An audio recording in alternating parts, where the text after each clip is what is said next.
सास को हुआ अपनी भूल का एहसास।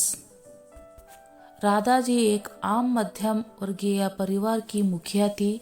वो अपने बेटे शुभम और बहू मनीषा के साथ रहती थी। एक बेटी सीमा थी जो कि शादी के बाद अमेरिका में बस गई थी।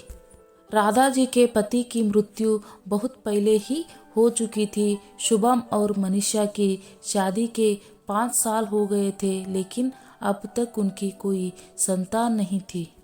राधा जी की बहू मनीषा भी जॉब करती थी, जो कि राधा जी को बिल्कुल भी नहीं सुहाता था। वो जल्द से जल्द दादी बनना चाहती थी, लेकिन मनीषा और शुभम ये अच्छी तरह से जानते थे कि अभी मनीषा का जॉब करना कितना ज़रूरी था। राधा जी अपने बेटे शुभम से इस बारे में बात करती तो शुभम किसी ना किसी बहाने से बात को टाल देता था। इसलिए वो मनीषा को ही परेशान करने की बहाने ढूंढती रहती थी ताकि वो अपनी जॉब छोड़ दे। और अभी कोरोना काल में तो मानो उनके मन की मुराद ही पूरी हो गई थी। हालांकि वो दिल की बुरी नहीं थी, लेकिन पोते की चाह में वो ना चाहते हुए भी ऐसा कर जाती थी। अपनी हम उम्र सहेलियों को दादी बनते देखकर उनका मन दुखी हो जाता था। उस दिन भी घर में ऐसा ही कुछ हुआ। ऑफिस में काम की वजह से मनीषा देर तक सोती रही और राधा जी को अच्छा खासा मौका मिल गया। ये क्या बहू, अभी तक सो रही हो? पता है सुबह के 10 बज गए हैं। शुभम भी बेचारा कब से उठकर ऑफिस के काम पर लग गया है और तुम हो कि अभी तक सो ही पड़ी हो। चलो अब उठकर सबके लिए चाय नाश्ता बना लो। मुझसे कुछ हो नहीं पाता है, वरना मैं तो तुम्हारे भरोसे कभी ना रहती, खुद ही सब कर लेती। सॉरी मम्मी जी, वह देर रात तक काम चलता रहा, इसलिए सुबह सुबह ही सो पाई थी, इसलिए समय का पता ही नहीं चला। आप चलिए, मैं अभी जल्दी से आती हूँ। हाँ हाँ ठीक है, मेरा कुछ नहीं, पर शुभम को देख लो, उसे कुछ चाहिए तो नहीं, कब से उठा है बेचारा। ए भगवान, मुझे जल्दी से ठीक कर दे ताकि मैं ही अपने बेटे का ध्यान रख सकूं, राधा जी ने नाटकीय अंदाज में कहा। राधा जी ने अपनी बहू मनीषा को उठाते हुए कहा। मनीषा ने घड़ी देखी तो 10 बज गए थे। आज उसकी आंख कैसे नहीं खुली। वो जल्दी जल्दी अपने काम निपटा कर हॉल में आई तो शुभम अपने लैपटॉप के साथ ऑफिस के काम कर रहे थे। उसने किचन में जाकर चाय नाश्ता बनाया और फिर रात के बर्तन साफ किए और झाड़ू पोछा करके नहाने चली गई। दरअसल कोरोना वायरस की बढ़ती बीमारी की वजह से शहर में पूरी तरह लॉकडाउन किया गया था, इसलिए काम वाली बाई भी नहीं आ रही थी। मनीषा खुद एक इंटरनेशनल कंपनी में काम करती थी। उसका ऑफिस टाइम निश्चित नहीं होता था। अधिकतर उसे रात में देर तक काम करना होता था। कल भी उसका काम देर तक चलता रहा, इसलिए वो देर तक सोती रही। मनीषा नहाकर आई तो देखा कि उसकी सास अपने कमरे में अपनी सहेली से फोन पर बात कर रही थी।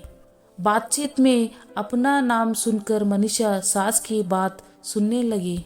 अरे शारदा, तुम भी अपनी बहू को ज्यादा सर पर मत बैठाओ। बहू को ज्यादा उड़ने दोगी तो कल को अपनी नौकरी के चक्कर में वो तुम्हें ही घर की नौकरानी बनाकर छोड़ेगी। मैं तो भाई शुरू से ही मनीषा के नौकरी करने के खिलाफ थी। अब करे नौकरी शौक से, पर साथ साथ घर के काम भी करे। मैं तो बदन दर्द का बहाना बनाकर बैठ जाती हूँ, नहीं तो सारे काम का बोझ मेरे सिर पर आ जाती है। मैं कोई मुफ्त की नौकरानी थोड़ी हूँ। मैं तो कहती हूँ तुम भी यही किया करो। सास की बात सुनकर मनीषा की आंखों में आंसू आ गए। वो जिस सास को बीमार समझकर उनकी दिन रात सेवा करती है, उन्हें एक ग्लास तक उठाने नहीं देती है, सारा दिन घर का और रात को ऑफिस का काम करके थकान से चूर होकर भी उफ तक नहीं करती, उसका ये फल मिला है। उसे माना वो मेरी नौकरी के खिलाफ है, मगर यदि घर की किस्त नहीं होती तो ये भी कभी नौकरी नहीं करती। शुभम का बोझ कम करने के लिए ही तो वो नौकरी कर रही थी।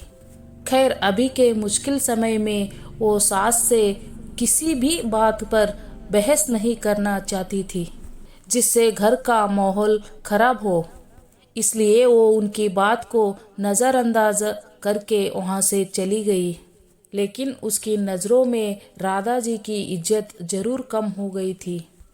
दूसरे दिन सुबह सुबह राधा जी की बेटी सीमा का अमेरिका से फ़ोन आ गया। सीमा की सास उसके पास अमेरिका आई हुई थी। आदत के अनुसार राधा जी ने जैसे ही सीमा की सास की बुराई करनी चाहिए, वैसे ही सीमा ने उन्हें डपट दिया। माँ, आप बिल्कुल भी माँ जी के बारे में अनप शनप नहीं बोलेगी। पता है आपके चक्कर में आकर मैंने उनके साथ कितना बुरा व्यवहार किया था, लेकिन आज मुझे उनकी कीमत पता चल गई है। तुम तो उनके यहाँ पर आने के कितने खिलाफ थी, मगर आज अगर वो यहाँ नहीं होती ना माँ, तो ना जाने हमारा क्या हाल होता। तुम्हें तो पता ही है कि मेरा नौकरी करना कितना ज़रूरी है। कोरोना के वजह से घर से ही सब करना पड़ रहा है। किट्टू का बेबी केयर सेंटर भी बंद है। मैं और राजेश फुल टाइम बिजी रहते हैं।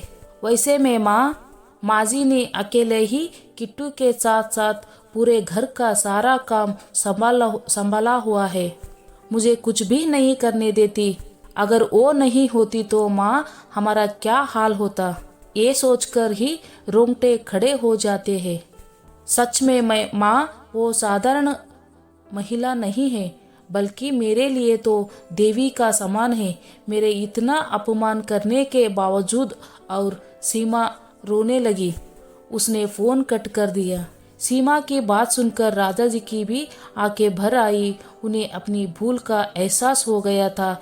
मनीषा तो वाकई उनका कितना ख्याल रखती है। उनकी कड़वी से कड़वी बात का भी बुरा नहीं मानती है, उल्टे जवाब भी नहीं देती है। वाकई में अभी का समय तो एक दूसरे को हौसला देने का है, सारे गिले से सिकवे भूलकर एक दूसरे की मदद करने का है। तो फिर ये स्वार्थ में कैसी अंधी हो गई थी, इतना कैसे गिर गई थी कि ऐसे मुश्किल समय में अपने ही परिवार की सहायता नहीं कर सकती। उन्होंने उसी समय मनीषा को बुलाकर उसके सिर पर प्यार से हाथ फेरते हुए कहा, मनीषा, आज से घर के कामों की आधी जिम्मेदारी मेरी होगी। मैंने आज तक तुम्हें जो भी कहा और किया उसके लिए सॉरी। चलो अब तुम जाकर आराम करो, खाना मैं बना लूंगी। इधर सास का बदला हुआ रूप देखकर मनीषा की भी आंखों में खुशी के आंसू आ गए और अपनी सास के प्रति उनके मन में फिर से पहले वाला सम्मान वापस आ गया था।